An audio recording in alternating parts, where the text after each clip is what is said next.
What's your opinion of social media these days? Social media is literally opinions. Like you can't.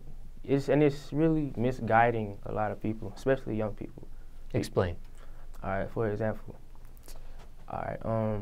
Now nobody's really worried about stuff they need to be worried about. Let's say like school and all that. They spend most of their time on social media, and it's really a waste of time. I use social media because I have for my big following and all that.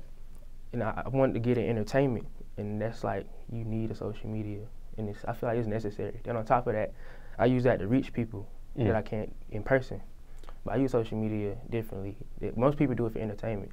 I do it to network with people and to connect with people that I can't do it in person. Right. Now, when I was a teenager, social media wasn't even a thing, right? So I don't even know how it is in school, but what is social media like in school? Is it a big distraction in school? To most people. You got to be really disciplined in order to not really use social media in school. How do teachers have rules when it comes to cell phones and not using phones and that sort of thing? But people don't care. People be on Snapchat in the middle of class. Mostly girls. It's mostly the girls. I see. You can't help it. Now, with social media, would you say that's played a role in your success? Of course, most definitely. In what ways? My following. I built my whole following off social media. How did it start for you? Was it strictly off of Instagram, or was it a different social media platform? It started on Instagram. I started dancing on Instagram. Then I made the rest of my... Well, I had Twitter already. Okay. So then I started getting in Snapchat, and I started building up my views on Snapchat. Now I get over 5,000 views on Snapchat. So now I use all social media. I started off with Instagram. But your main is Instagram? Is that probably your biggest platform? Yeah, it's my biggest one. Now, how do you deal, well, before I even get to that question, what's your biggest pet peeve when it comes to social media? What bothers you the most about it, if anything? Hate comments. Hate comments. I feel like it's very unnecessary. But most people do it just for fun. How do you deal with hateful or negative comments online? Just ignore them and pray for them if they're serious. Do you clap back? No, I don't have a need to. They're hating for a reason. So why respond to that? You're just being just as negative as them if you respond to it. So I don't respond to it. Block people? I don't feel a need to block people. I want you to see, like, my goal is to bring positivity everywhere. So if you're being negative, you seeing me should inspire you. So why would I block you so you can't see me being positive? Never blocked a person on social media. Never. What about, okay, like with Instagram, what about deleting comments? Ever turn comments off? Nah, I heard you can turn, I never tried it. But I delete some comments. Like, some people just say very stupid stuff that I just don't want on my page. So I delete those type of comments. So you don't clap back, you don't respond, but you may delete a comment. If it's unnecessary, and because I have a lot of young children that follow me. Right. And it's just some stuff that they don't need to see, so I delete it. Like, what would be an example? What would fall under your guidelines of a deletion? All right, that's very provocative, unnecessary. Let's say, I can't say it, but like a strong cuss words. I'll say very like sexual gestures. Ah, I see. You know, stuff that. So you keep it clean. Right, PJ, got to. Now, what about when it comes to your comments? Have they ever gotten that bad where you've received a death threat?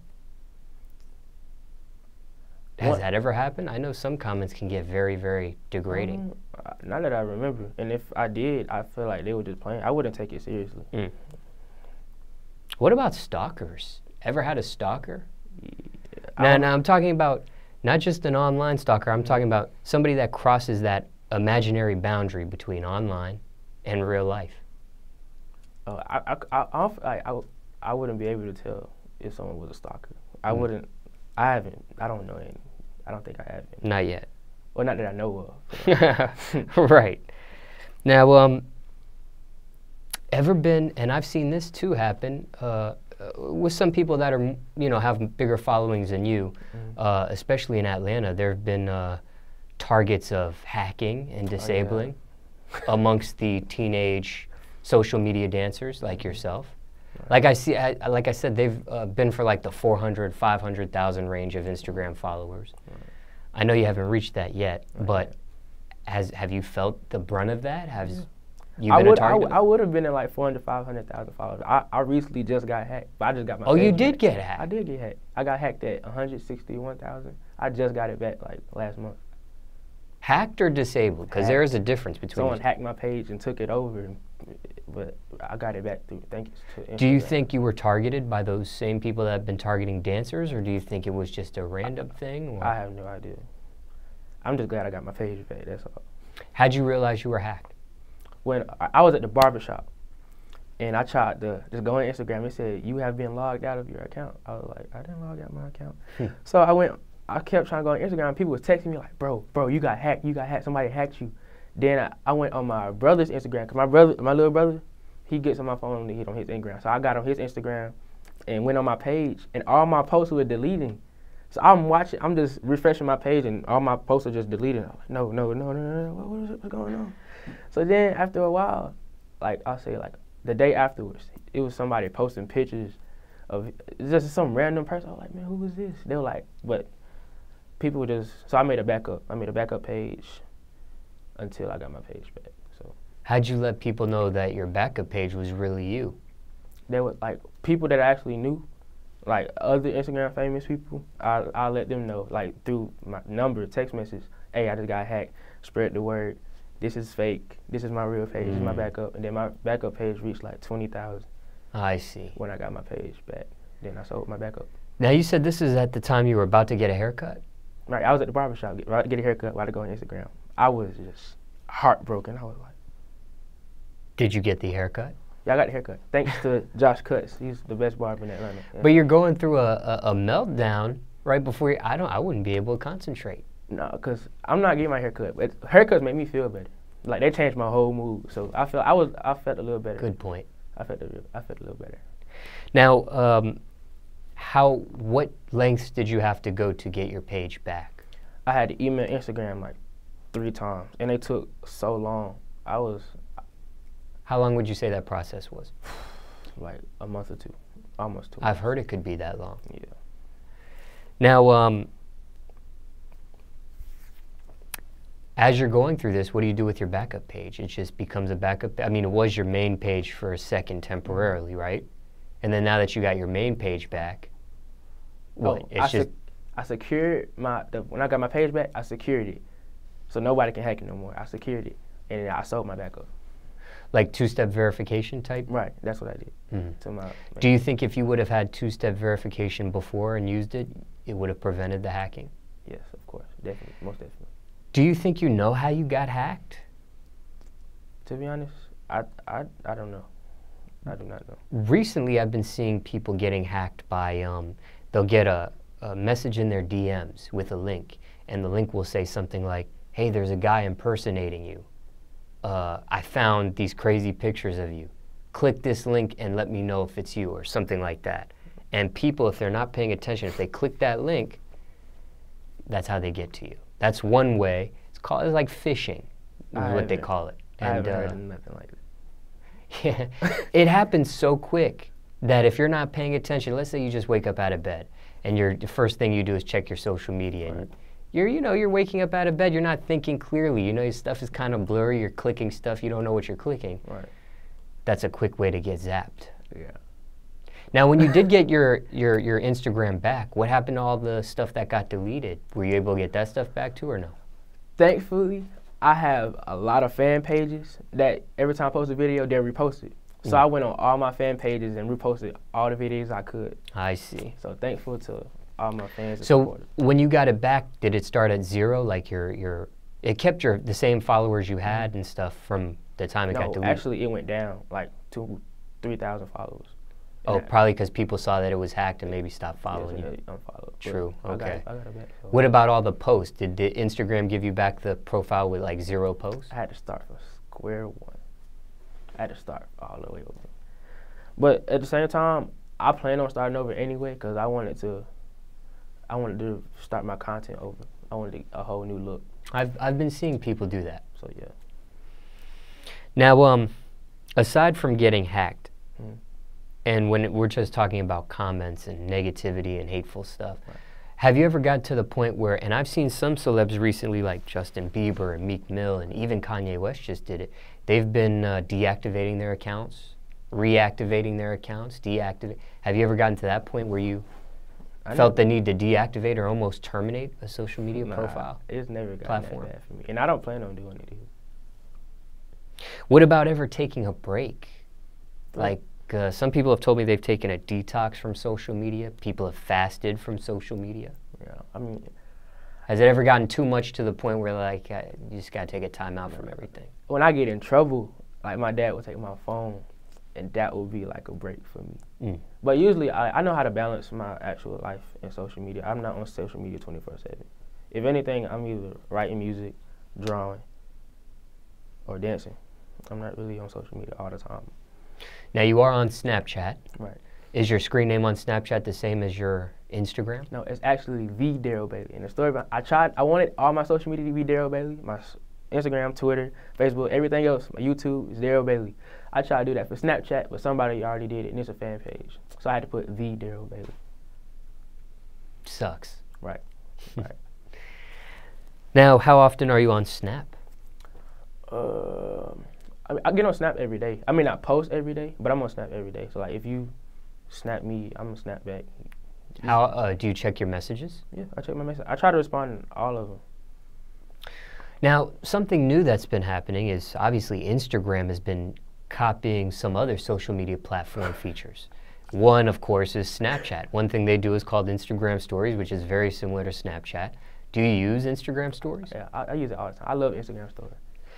Do you post different content on your Instagram Stories than your Snapchat, or are you downloading your Snap and throwing it on your Instagram Stories? Nah. Well, sometimes I do that, but for Insta Story, if I post a picture on my Instagram page, I'll go on my Insta Story and say, go like my last picture.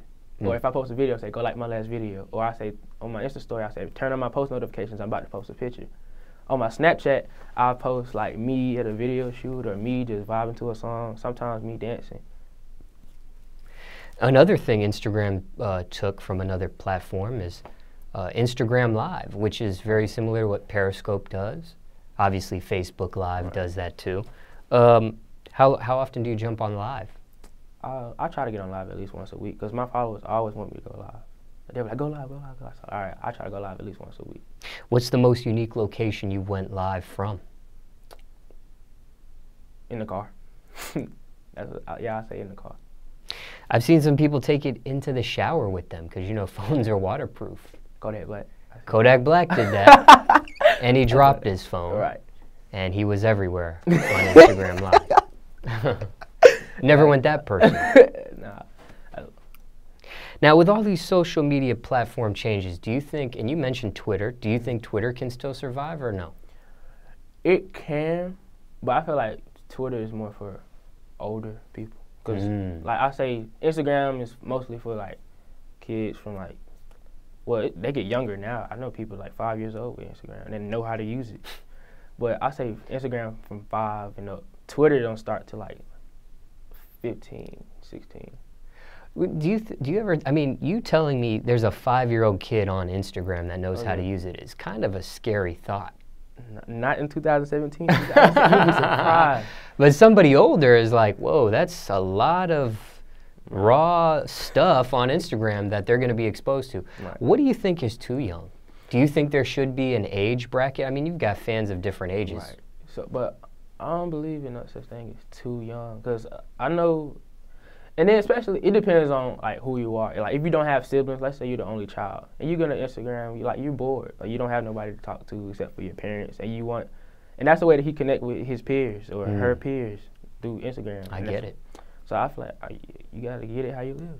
I don't blame him. If I was his age and I had technology, I'd be doing the same thing. But the stuff that's on Instagram. Now that's where you got me. Yeah, I can see that. Because there's no filter. I don't think a parent can filter, like press a button and it filters all the sexual content. They need one. Or the profanity or stuff like that. I don't think there's a button that can do that. So do you think there should be maybe like a limit when a kid you think is old enough to understand what they're seeing and, I mean, you know? I can't. Only reason I wouldn't say age limit, Because I know a lot of young people that are mentally advanced, such as myself. I'm 15, and most people think I'm like 20, just by the way I think. I see. So I wouldn't even do that. I wouldn't do it by age. I'll do it by maturity. That's what I would base it by. Now, are your parents on social media? My dad, yeah, both of my parents are on social media. Do they ever interact with you? Do they ever collide with you on social media? My dad comments on most of my stuff, and my mom, she likes to go. She don't really use Instagram like that, but my dad does. And do they ever come in and say, "Hey, man, that post is a little. Let's take that one off"? That's when I started like filtering my stuff. Like that's before I got hacked. That's why I'm kind of glad I got hacked. Not glad, but I can see why I got hacked. You know, everything happened for a reason. That reason was I told you I wanted to start my feed over, cause it was some stuff that was kind of. But I wanted the whole clean slate. I started everything over. My dad used to help me out with that a lot. Now, you're 15, right? Right. And you have over 150,000 followers, let's just say on Instagram, out of all your social media platforms. Do you think that number is a realistic number of how many people know you, like, in real life?